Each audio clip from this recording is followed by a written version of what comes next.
Amigos da ópera, mais um encontro sobre teatro e cenografia, da série Rodas de Conversa. Hoje, ópera e cenografia.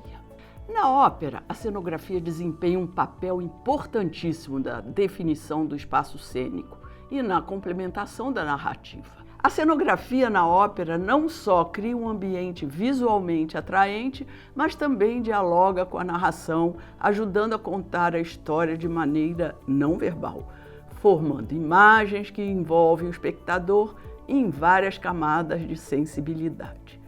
E, além disso, a cenografia na ópera deve garantir que os artistas tenham espaço suficiente para executar as suas performances, sem comprometer a fluidez dos movimentos. A presença de objetos representativos da ação pode tornar o movimento e os gestos mais naturais, facilitando a imersão do público na narrativa. Eu sou Maria Carmen, cenógrafa e figurinista. Estou com 3 figuras conhecidas em Brasília pela ópera, por carregar a ópera de Brasília. Davidson Miranda, Janete Dornelas e Hugo Lemos. Eu queria saber de vocês como é que se relaciona com a ópera a cenografia. A gente vai estender esse papo, por enquanto eu vou fazer sentido horário, cada um fala para você mesmo como é que é a sua relação com o cenário. Minha relação com a cenografia, começou como uma necessidade da produção, né? Virando produtor de ópera, passei a elaborar os cenários e, como cantor e produtor, também acabou que a cenografia veio dessa paixão pela ópera e por conhecer bastante ali você está estudando uma ópera, para fazer a produção, você acaba conhecendo muito a fundo a ópera, quando você pega uma ópera, escolhe uma ópera para fazer e aí acaba que você começa a imaginar os cenários também, Então tem essa relação aí com a cenografia, quase que uma necessidade, mas também o prazer de imaginar e elaborar um cenário. É bom trabalhar com cenógrafo junto? Sim, muito bom. Acho que é bem importante, ter na cenografia da ópera pensar sobre na relação com a música, na relação com o canto, e também com a orquestra, a gente sempre pensa nessa relação, da música e do... Janete. Menina, eu canto há muitos anos, Então eu tive a oportunidade de trabalhar com grandes cenógrafos no Brasil, de ópera. E na ópera acontece em vários aspectos da ópera, a gente tem um problema muito sério, que é cenografia, figurino, etc., de pessoas que não entendem o contexto da ópera, as nossas peculiaridades, Então, acho que o que eu e o Hugo fazemos muitas vezes é fazer dessa necessidade do cantor o movimento inicial para um cenário que seja utilizável, vamos dizer assim, sem prejudicar o cantor, Eu falo isso, por exemplo, que eu tenho um colega que fez uma Carmen, que o cenógrafo fez uma arena de sal. Quase mata o elenco, E agora, recentemente, fizeram uma ópera em São Paulo que botaram os cantores dentro de piscina. Todo mundo pegou pneumonia, bronquite, etc. Então, é esse tipo de coisa que a gente... Agora, meu pai desenhava, Meu pai era fotógrafo, desenhava e tudo, e eu sempre gostei de desenhar. E eu gosto de criar. Então, fazer cenário, e eu também faço figurino às vezes, Para mim é muito prazeroso, sabe? E como eu sou cantora, eu entendo essa necessidade do cantor de ter no palco um espaço que ele consiga, desenvolver o trabalho dele sem ser engolido pelo cenário, sem ser prejudicado pelo cenário, até pelo figurino também. Já me aconteceu de me colocar em figurinos que eu me senti extremamente desconfortável, né? Cenários que são perigosos, já tive colega caindo de cenário. Nós temos um amigo que despencou de 6 metros, né? 6 metros de altura, ele quase morreu. Parou né? a ópera. Não, era ensaio, graças a Deus, mas era ensaio geral. E ele despencou de um carrinho a 6 metros de altura. Ele quebrou o quadril e quase morre. Então, tudo isso, eu acho que como a gente está no métier, a gente é intérprete, a gente está no palco, a gente tem esse olhar de o que fazer para que tudo aconteça da melhor forma possível, sabe? Eu acho que isso pesa muito. Né? A invenção cenográfica tem que ter limites dentro da segurança. Exatamente. É exatamente isso. E figurino também, né? Você colocar uma pessoa dentro do figurino que ela não se sinta confortável, né? Ou o contrário, você precisa envelhecer a pessoa e a pessoa não quer ficar velha de jeito nenhum. Ah, isso acontece muito. Aconteceu, você sabe, né? Você conhece essa história. Mas é isso, eu adoro cenografia, adoro essa parte criativa, além de cantar, sabe? Eu digo que é a parte que menos me estressa. A verdade é essa. Cantar é estressante. E David? A minha visão é diferente, né? De fora, afinal de contas, eles dois são cantores, então isso influencia diretamente o que eles vão exercer no palco. O figurino tá ali, o figurino e o cenário estão ali criando contexto para toda aquela história. Eu tô 3 passos para trás, então, na realidade, o que acontece, que é muito interessante de ver, é uma história, né? É uma novela que acontece ao vivo. Então você está ali contando uma história de alguém que precisa ser ambientada, que precisa ser colocada dentro de um contexto, que tem que ter um porquê dele estar cantando aquilo para fulano, porque está dentro de um outro espaço e aquele espaço tem que se transformar sem ninguém ter que sair do lugar. Nesse aspecto é muito interessante ver a evolução desse processo dentro da ópera. Porque antigamente a ópera foi concebida com as cenas, o ato, tentando o compositor colocar tudo que ele queria dizer daquela cena, naquele ato, porque era um trabalho imenso para poder tirar tudo aquilo. E a gente está chegando num outro extremo, eu acho que no mundo inteiro, provavelmente, de querer atualizar todo esse processo, né?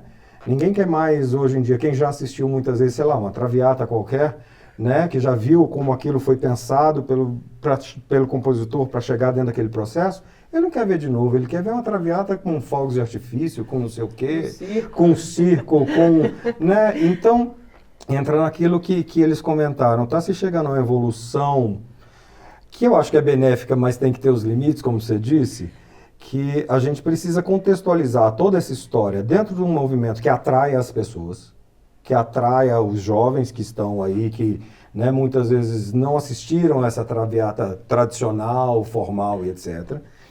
Mas que é necessário trazer isso de uma forma que a preservação da ideia do compositor, da ideia do libretista e tudo mais, ela aconteça.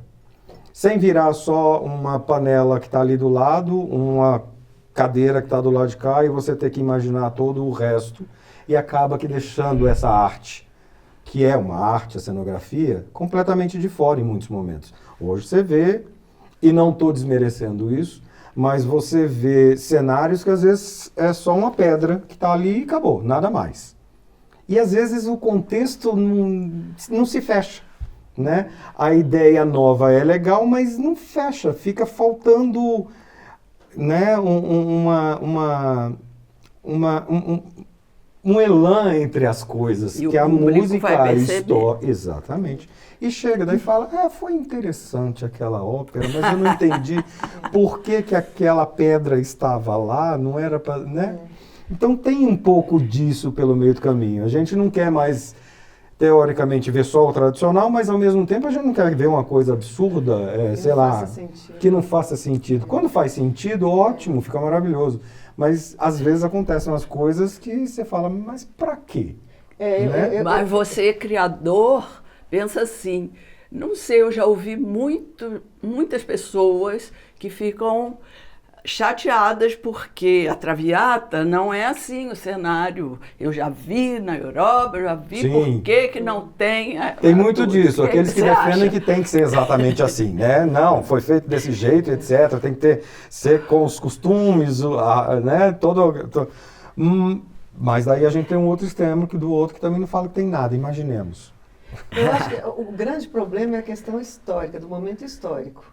Você pega uma história como a Traviata, né? O que ela era? Uma cortesã que dava festas, que se apaixona por um rapaz mais novo, que a família não aceita. Aí você pensa, como é que eu vou encaixar isso na atualidade? Né?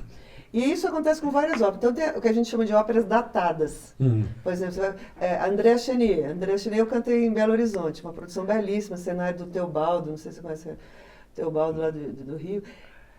É a Revolução Francesa. Como é que você não vai, aconteceu. Você não vai conseguir. Modernizar, Era né? um cenário moderno. Era Mas lindo, o contexto... moderno, mas você não vai conseguir botar eles vestidos com a roupinha moderna, como a gente consegue fazer, por exemplo, com o Rio, fazendo como o Così fan tutte, do Mozart. Então, o perigo, acho que, da cenografia, do figurino é isso, é você querer inventar demais. Por exemplo, eu vi um Nabucco em Berlim, que foi vaiado no final.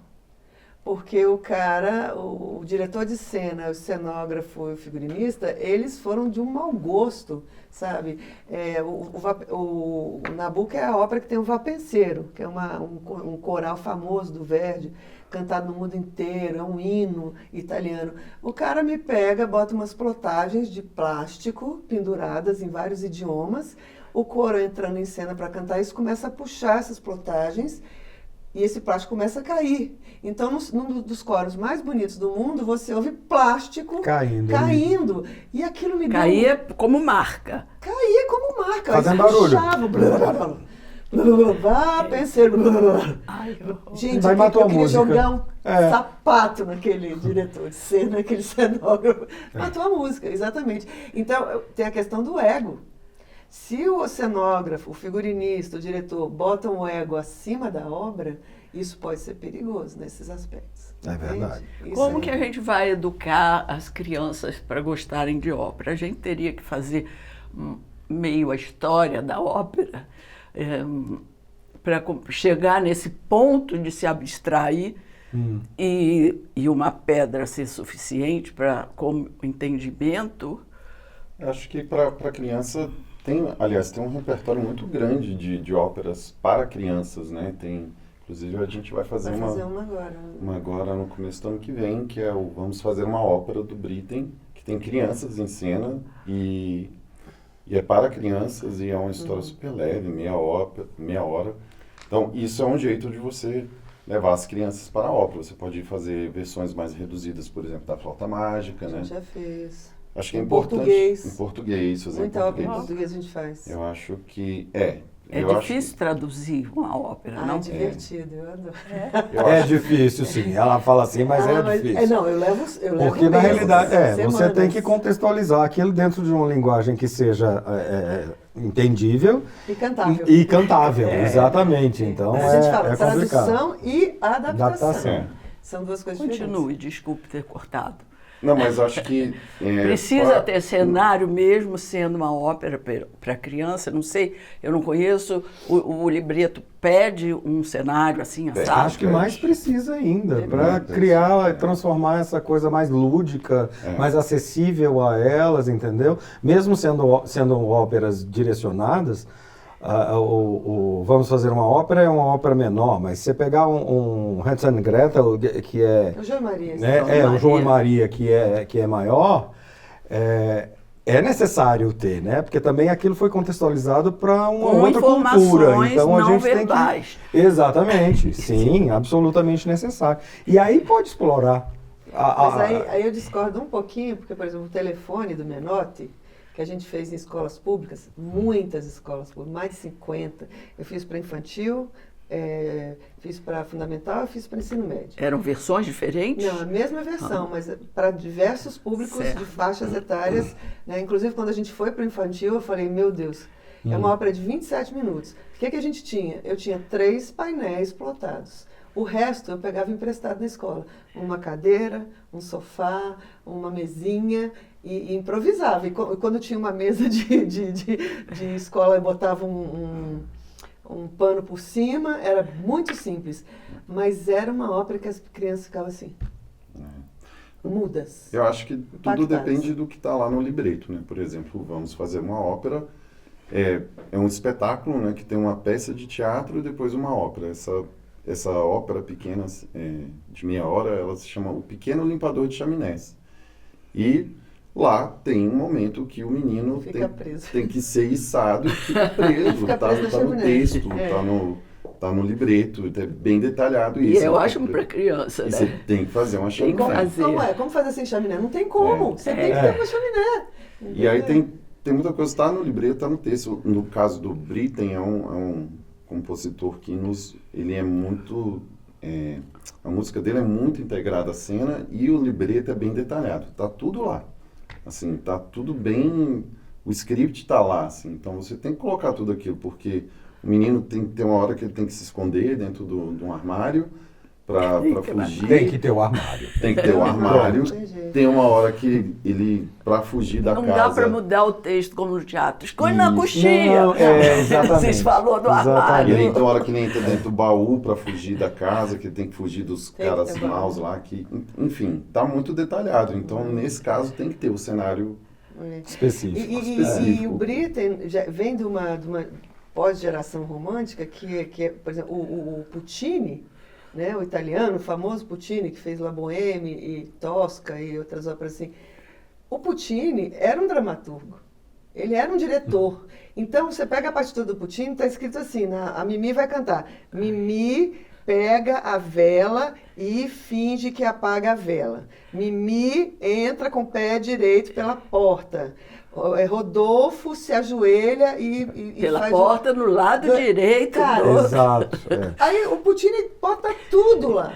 Tem que ter o gabinete lá, o foguinho lá que eles estão no inverno. Tem que ter a cama que a Mimi vai morrer. Tem que ter... Não adianta, cara. Você tem que respeitar. Agora, tem outros compositores... Por exemplo, Mozart não colocava nada mas a música dele está tudo escrito ali, o que tem feito. Está tudo no canto, entendeu? Então ele vai te direcionando, ó, tem que ter isso aqui, tem que ter isso aqui, tem que ter isso aqui. E você está vestido de vermelho, tem que Porque em algum momento, dentro da condução musical e dentro do texto, vai ter uma citação àquilo, entendeu? Então, quem é realmente um grande compositor de ópera, ele vai se preocupar com esses detalhes. Porque é o que eu falei no começo, ele está contando uma história. E a história é detalhada. E ele, quando escreve, ele está vendo. Está vendo, exatamente, como cada coisa vai acontecer. Então, tem hora que não tem como mudar. Aí você chega nos compositores, porque uma coisa muito limitante para nós da ópera é a questão técnica dos teatros. Como é que você faz uma traviata como il faut? Como é que você faz uma traviata de época, com um lustre maravilhoso, com um cenário maravilhoso? Quando você tem varas para trocar entrada, o cenário saída, rápido. Uma cortina que vai fechar e quando abrir é outro cenário, sabe? A gente não tem em Brasília. Está fechado há tem o Sesc. 12 anos. O Sesc, né? O Sesc, tem vara móvel. Tem, Vara móvel. A Martins Pena tem agora, mas você não pode nem mexer. Se você encosta lá, o pessoal fala, não pode mexer. Não tem refletor. Não tem refletor, não tem... Mas vamos mudar de assunto.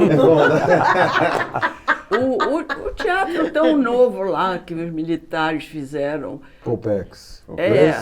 Ele serve para ópera ou não? Não sei se tem vara, eu nunca reparei. Porque... Mas eles não alugam.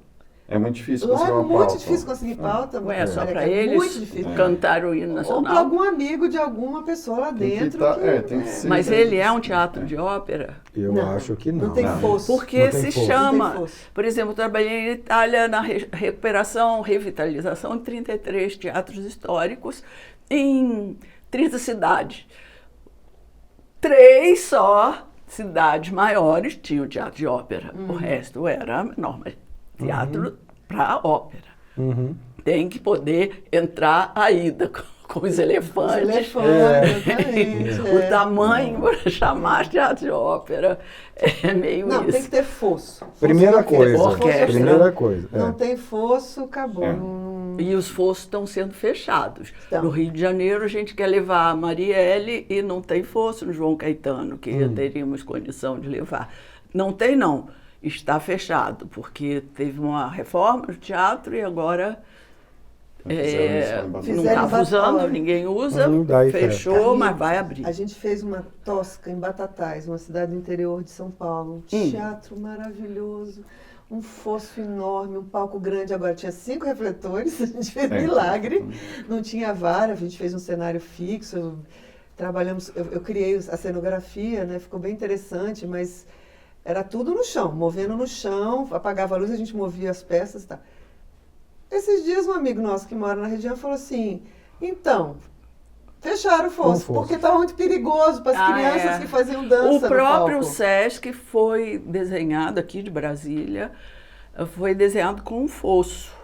E fecharam. Os funcionários acharam que não precisa, que é perigoso, que Gente, dá faz trabalho. o que São Paulo Digamos faz, Ceilândia, faz. né? Digamos Ceilândia. É. Bota uma rede de Eu acho proteção. Tem que ter uma Tem que rede. ter elevador. E elevador. Isso, é. Como é a Vila Lobos. Não vai usar o fosso? Sobe o elevador. Vai usar o fosso, é perigoso. Porque é perigoso até um objeto de cena cair, que eu já vi. Isso eu vi na Martins Pena. Um objeto cair na orquestra. Então você bota uma tela de proteção. E pronto, se tiver menino dançando, fecha com a tela de proteção. Mas fechar um fosso é um crime. É um crime. E fazer teatros sem vara móvel é outro crime. Você pega um pobre do iluminador, bota para subir 6 metros, 5, 6 metros numa escada perigosíssima. Sim. Aí, igual aquele teatro auditório da Dumb lá na UNB. Ali era para ser um espaço maravilhoso. Aí o cara sobe 6 metros, afina a luz, aí desce, aí fala, ih, não ficou legal, tá errado. Daí tem que Ou o subir diretor É um da sistema marca, tão barato e simples você contrapesar as varas. Ah, não, gente. Porque ali é um exemplo de desperdício com a... de um espaço que você não pode fazer ópera ali. Porque era simplesmente uma questão de colocar uma coxia e um fosso, já estava resolvido. Né? Não é camarim, não tem camarim. Pois é, mas foi construído, né? Então já poderia ter sido pensado dessa forma. Você acha que é uma política? A ópera é muito ruim, mexe com a gente, eu acho que é trabalho. Teatro também, eles fazem um auditório. Faz um auditório, porque daí você pode usar para palestra, para workshop ou qualquer coisa que é mais vendável. Um show geralmente não precisa de tudo isso. Então bota microfone também. Microfone. Então não se preocupa com a estrutura de camarim e fosso e etc. que a gente usaria. Não se preocupa com a acústica, que é o principal. São todas péssimas. Né? Então a gente acaba ficando com o que dá. Não tem um teatro, estamos falando de Brasília, você não tem um teatro aqui que tenha sido pensado realmente para funcionar como ópera, além da Vila Lobos. Também. Imagina. Só, porque até a Martins Pena o fosso não serve. Aquela bolota no meio. É ruim, ó, a acústica. A acústica teve que ficar botando os vidros. Mas não resolve. Não resolveu eu nada. acho assim, eu tenho muita pena, por exemplo, imagina a Fernanda Montenegro vai fazer uma peça aqui agora. Uma atriz daquele potencial, que tem aquele pianismo na voz, né? Vai botar microfone. Não tem um teatro aqui que a voz dela vai projetar como tem que ser, não existe, sabe? Talvez a Thomas Jefferson, mas mesmo assim não é um teatro. Mas é muito pequeno e não também. É apropriado também, né? Aí, não tem coxia, até Esse espetáculo que a gente está fazendo em Taguatinga, O Amor e Vida de uma Mulher, nós estamos usando microfone. Mas eu contratei o Marcelo Linhos, que é do Melhores do Mundo. Sei. E o Marcelo tem uma experiência com sonorização de espetáculo absurda. Então eu estou com aquele microfoninho aqui, mas ninguém percebe que minha voz está amplificada, porque ele consegue pouco, né? Equalizar a voz de uma maneira que não fica... Mas a gente está fazendo em escola pública, em auditório de escola pública. Se não sonorizar, os meninos não vão ouvir. Porque tem um ator comigo, né? A escola pública tem ruído externo muito, exato, né? Exato. Mas a gente tem tido muito sucesso com esse espetáculo, eu estou muito feliz. Não, tem que fazer, mas é um caminho que cada vez mais a gente tem que diminuir. Por exemplo, o teatro antigo, clássico, ele define muito como é que é o cenário. E o público de teatro já aceita essa transformação e os autores agora já escrevem pensando na montagem da peça. Se eu não fizer um cenário simples, não vai ser montado. Na ópera vocês vivem isso ou não tem tanta renovação quanto tem o teatro? O Hugo pode falar sobre isso. A gente, assim, aqui em Brasília, para fazer ópera, a gente tem um fundo de apoio à cultura, né? A gente, então, tem um orçamento bem limitado. Então, a gente tem que... acaba tendo... E a gente tem espaços limitados, né?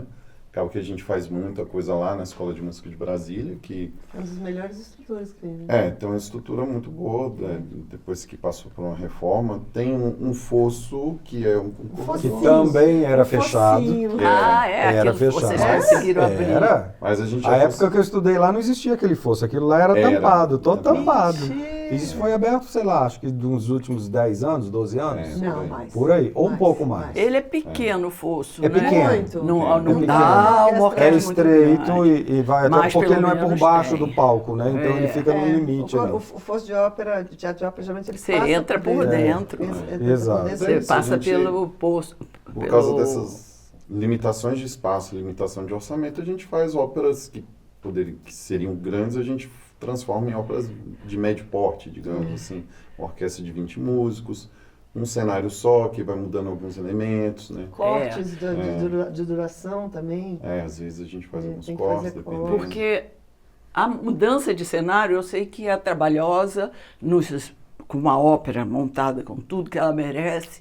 A troca de cenário é demorada, mas o povo fica ávido para ver o próximo cenário. Exatamente. Então, Mas olha, nesses 12 anos que a gente está com o FAC aí, eu e o Hugo, a gente aprendeu muito, né?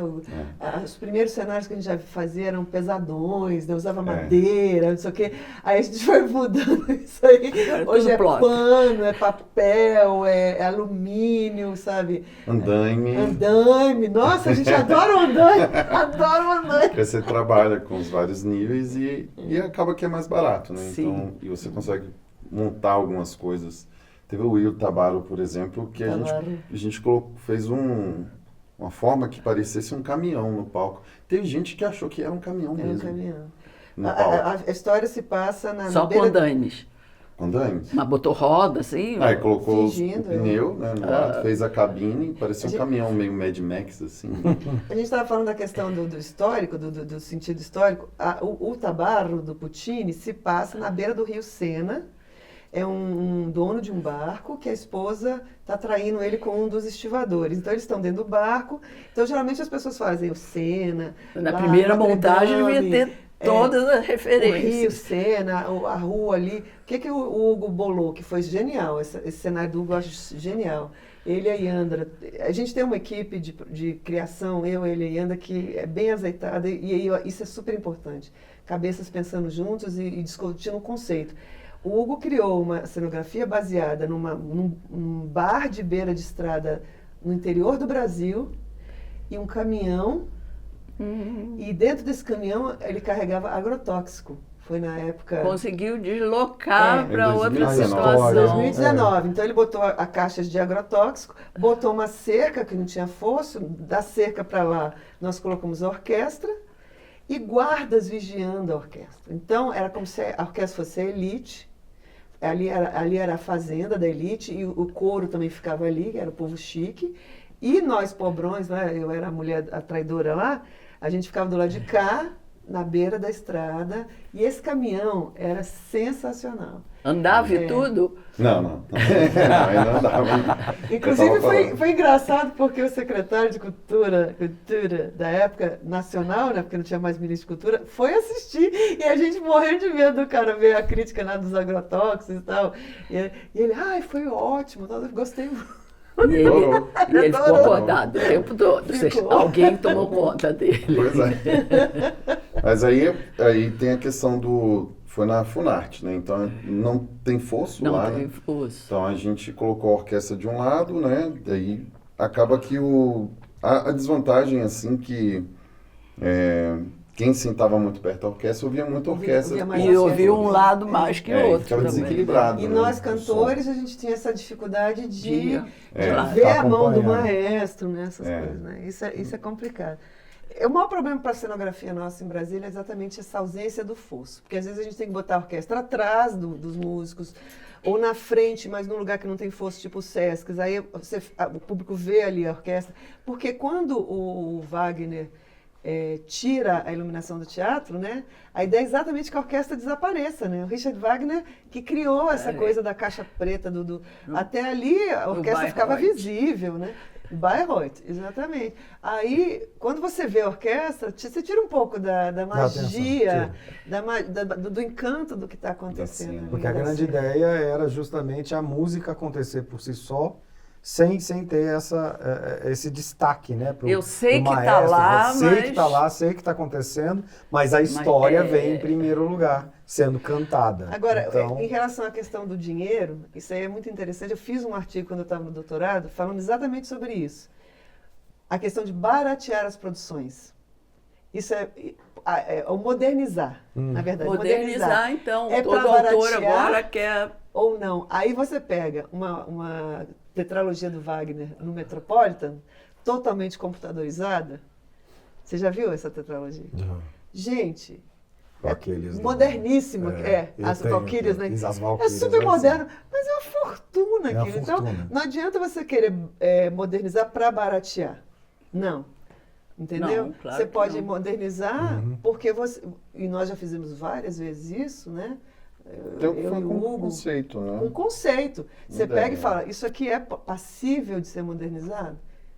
É. Entendeu? Sim, e modernizar onde, né? Nós vivemos essa experiência no Onegin, porque sim. queriam modernizar para hoje.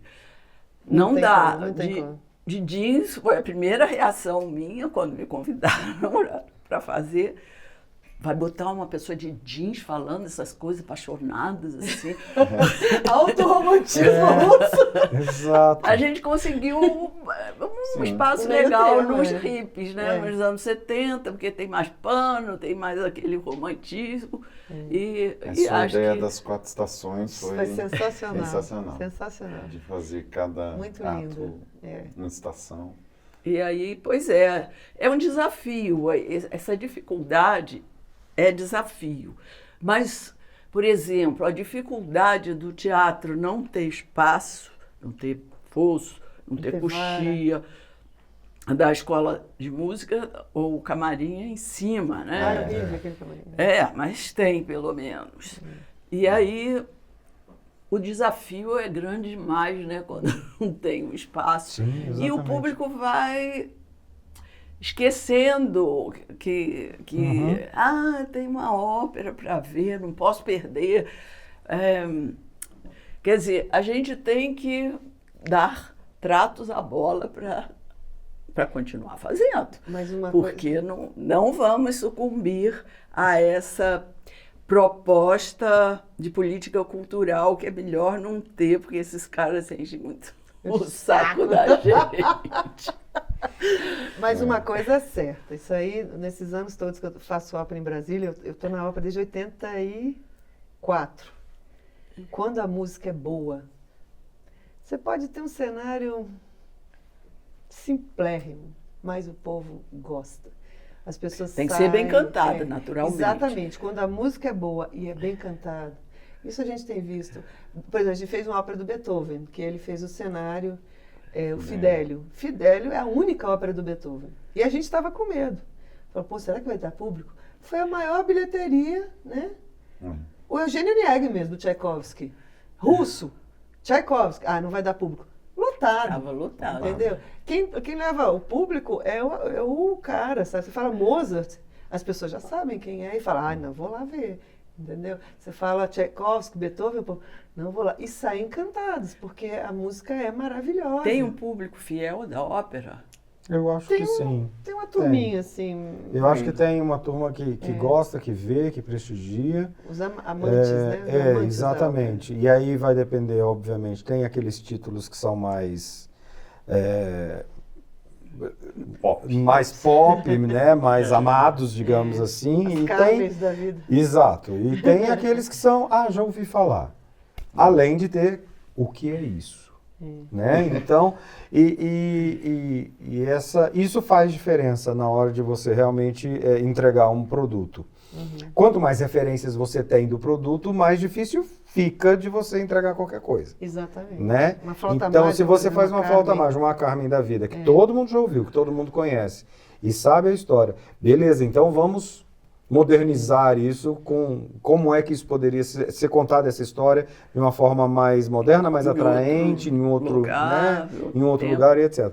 Mas se você não entrega o principal, igual a Janete falou, da música, Bem a música feito, está bem feita, a história está bem interpretada e etc., não adianta você modernizar. Não adianta. Com Agora eu vou certeza. fazer uma reclamação aqui, quebrando a quarta parede.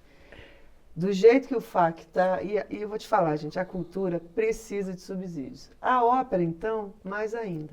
Porque a ópera é um gênero que reúne teatro, dança, canto, orquestra. É muita gente trabalhando e são coisas muito grandiosas, às vezes, sabe? Com esse valor que não muda há quantos anos? 10, 12 anos. A gente já esteve lá, já conversamos com subsecretários, vários, e pedimos, precisa dar uma aumentada. Porque o que está acontecendo? Por que eu estou falando isso? A gente está perdendo o tesão de fazer grandes óperas. Porque dá um trabalho imenso. Vira uma dificuldade intransponível. A gente se estressa. O Eugênio Nieghi, por exemplo, que ele cantou e produziu, o próprio Fidelio, essas grandes óperas que a gente fez com muita dificuldade, que tem coro, grande coro. Você imagina, você fez o figurino do Eugênio Nieghi, quantas pessoas você teve que vestir? Eu tive que fazer 100 roupas. 100 roupas. Como é que você faz uma ópera com esse 4 valor? vezes 25. Com esse valor que a gente ganha no FAC? Não faz, entendeu? Tá impossível, tá inviável. Aí a gente está começando a fazer o quê? Diminuir, fazer ópera com menos cantores, evitando o coro. E o que é pior, Carminha, que eu acho? Pagando mal. Eu não quero pagar mal. Eu não quero pagar mal para poder fazer um cenário. Para se prepararem. São anos. Para saber o que vocês sabem. Foi muito tempo de vida para aprender isso tudo, né? Eu estou desde 85, 40 anos, minha filha, 40 anos. E não dá. Então eu faço um apelo à Secretaria de Cultura que reveja esses valores, sabe? Que ou a gente aumenta isso e continua fazendo grandes produções, grandes não, porque nem dá para fazer grandes produções, a gente não tem teatro que abarque grandes produções. É verdade. Mas produções decentes, sabe? Fazer uma Traviata de época, por exemplo, eu morro de vontade, acho lindo fazer uma Traviata com aquelas roupas, com aquela coisa, porque tem tudo a ver com a história. E a música pede aquele exagero todo, né? Exatamente. Então eu faço esse apelo, sabe, que seja, mas tá muito difícil, né? Tá muito difícil. A gente precisa desse subsídio inclusive para que o ingresso seja acessível e que as pessoas possam assistir. E essa história de botar de graça? A gente faz muito. É obrigado a fazer, né? Por causa do subsídio. Não, o FAC a gente pode cobrar, mas até pouco tempo atrás era 20, né? 20 Agora eu não sei se isso não deseduca o público. Eu só vou se for de graça. Um pouco. Eu acho que...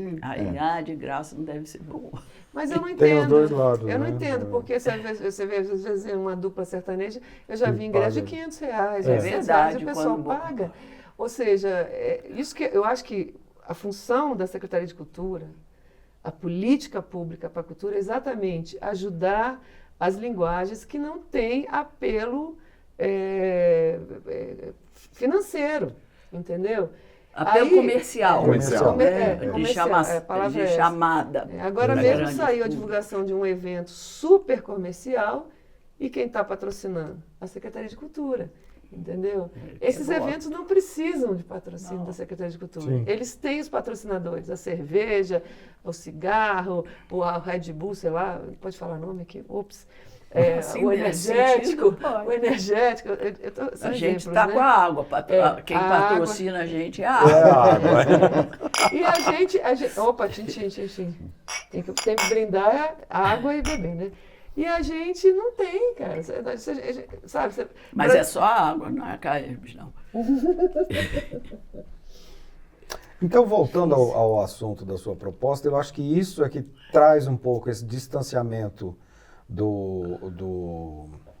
de todo o cenário, figurino e etc., da ópera, entende? Porque a gente está cada dia tendo que lutar tanto para baixar o custo, para diminuir o custo, para ter condições de fazer outras coisas, que acaba que se tem que cortar em algum lugar. A primeira coisa a cortar é o cenário. Ou O pelo cenário é menos caro. reduzir muito. É reduzir muito, a criar alternativas que às vezes não são as melhores, né? E isso a gente E vê por aí. dispensar até um cenógrafo que poderia pensar uma Pensar maneira em uma mais maneira pra barata resolver. de Aí resolver. o Hugo tem que fazer o cenário, a Janete. A Janete tem Em que vez de fazer. caprichar Em nos vez de exercícios contratar uma vocais. pessoa. Que estudou aquilo. É. É isso que o Hugo falou. A gente teve que aprender. Tá? É. A gente teve que aprender a fazer, A necessidade. porque não tem como pagar um bom cenógrafo. É caro. O material é caro. Tudo é muito caro. Tudo. É só o ingresso que não pode ser caro. É. Porque não é caro. Um espetáculo de ópera custa muito caro. Custa, É. custa. É. E envolve muita E é gente, sempre então- subvalorizado, sempre. Mas eu acho que vale a pena ter um investimento realmente público. É investimento, porque na cultura. a cultura, a ópera representa um povo. Como é que você vai ter autores nacionais se esse menino nunca viu uma ópera? Ele tem o dom da música. Ele vai inventar uma ópera? Não, ele vai inventar um rap. Ele vai, Aquilo que aquilo ele que tá ele tem perto contato. dele. Exatamente. Mas você vê os teatros europeus, por exemplo, e os Estados Unidos também, os teatros de ópera, onde fazem ópera. Você tem vários setores e você tem vários ingressos acessíveis. Se você é estudante, se você é professor, tem Tem lá até não é- de cego, que não Tem. precisa ver, ir atrás de uma coluna e tal, custa baratíssimo, mas é pago. Mas não existe essa coisa da meia entrada, que eu acho outra coisa muito. Porque o que aconteceu quando botaram a meia entrada? Todo mundo subiu o O ingresso valor para para poder... que a meia entrada fosse E aí o valor todo mundo inteiro. quer meia entrada. É. Você sabe que numa época, lá na Assembleia, tinham 52 projetos de lei para dar desconto para uma classe. Nossa Ah, Senhora. ele é vigilante, precisa ficar em pé o dia inteiro, então tem que pagar meia para descansar no teatro. Eu até ouvi isso. Mas eu lá em casa, no Essa meu teatrinho cabeça. lá, Cabeça de político, O que que- tá assim. o que eu faço agora? É meia, eu faço, geralmente os valores são bem acessíveis, meu teatro é muito simples, né? A gente faz shows, mas o que eu peço de contrapartida dessa meia hoje em dia? Material de limpeza para casa, material de higiene, porque eu sei que vai aparecer idoso, vai aparecer estudante, todo mundo estuda hoje em dia. Quem não está no mestrado, no doutorado, na pós-graduação? Até eu acho que vale quem está na internet acompanhando um curso. Não, então, foi uma maneira que eu achei da meia entrada ajudar a casa a funcionar, porque gasta-se muito numa casa que é um teatro, né? Que moram algumas pessoas e é um teatro. E tem gente entrando e saindo o dia inteiro, dando aula. Aí foi o jeito que eu resolvi. Mas na Europa, isso que eu estava falando, o governo subsidia esses ingressos.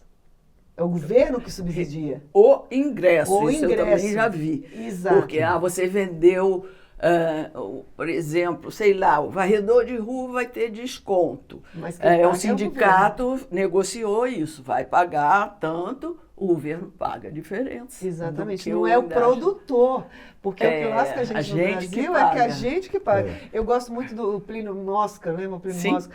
Numa frase que ele falava assim, então quer dizer que agora eu vou chegar na loja e falar assim, eu quero uma calça jeans, mas eu quero com 50% de desconto, tá? Porque eu sou professor. É a mesma coisa.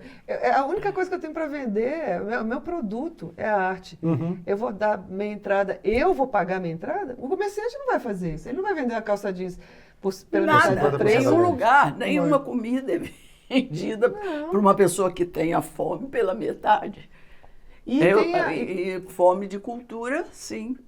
Tomara que tenha muita gente com fome E de outra cultura. coisa que a gente não tem no Brasil é a política do sponsors, né? Do Patrocinador. do patrocinador particular, que é aquele cara que gosta de ópera, igual o Metropolitan. Você vai lá, tá lá. Tem a Você faz lista. doações, né? Platina, o ano inteiro. pra Você aquilo. tem essa política de... Gente, eu estou esquecendo as palavras. Benfeitoria, benevolência, não tem uma palavra aí. Benemérito. Os beneméritos. No Brasil não existe isso. Por quê? Porque a arte não é vista como profissão. Né? Mecenato. A arte não é vista como profissão. Então as pessoas falam, não, esse pessoal está se divertindo, né? Não, artista, tem esse Sempre se menosprezo, pergunta, né? o que você faz? Eu sou cantora. Não, mas de trabalho. Você trabalha com o quê?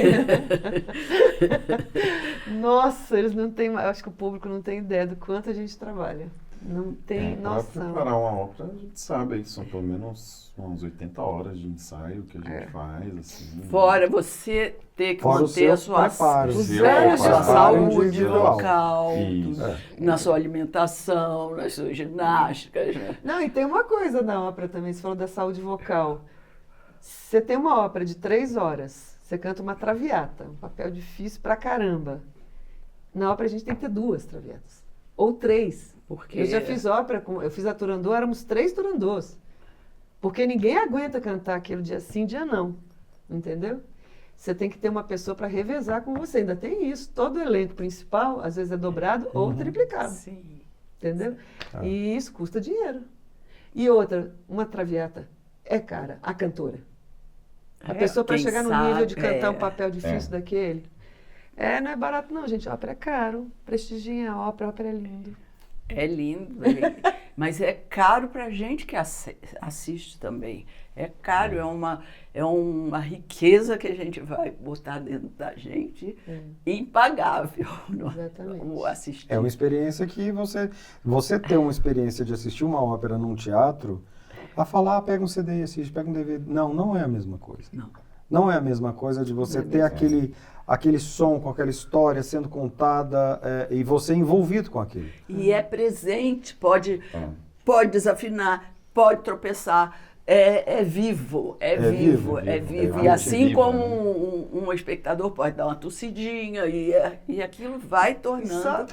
Fora as histórias, né? Porque sempre tem uma historinha de algo que deu errado, daí é onde ficam as marcas pelo meio do caminho. E só para encerrar esse assunto da ópera, como a ópera existe e funciona... Sim, temos que nos despedir. Nos intervalos das óperas, antigamente, o que as pessoas faziam? Antigamente não, porque hoje na Europa ainda se faz, no Municipal do Rio se faz. As pessoas saem dos seus lugares e vão tomar um champanhe, vão comer uma coisinha, papapá, e conversar. Olha, você viu como aquele cantor é maravilhoso? Olha, isso aqui. Enquanto isso, a técnica está fazendo o quê? Trocando o cenário, os cantores estão descansando. Eu fiz uma do Wagner que durou 6 horas, durava 6 horas. Quando começava às 18, terminava meia-noite.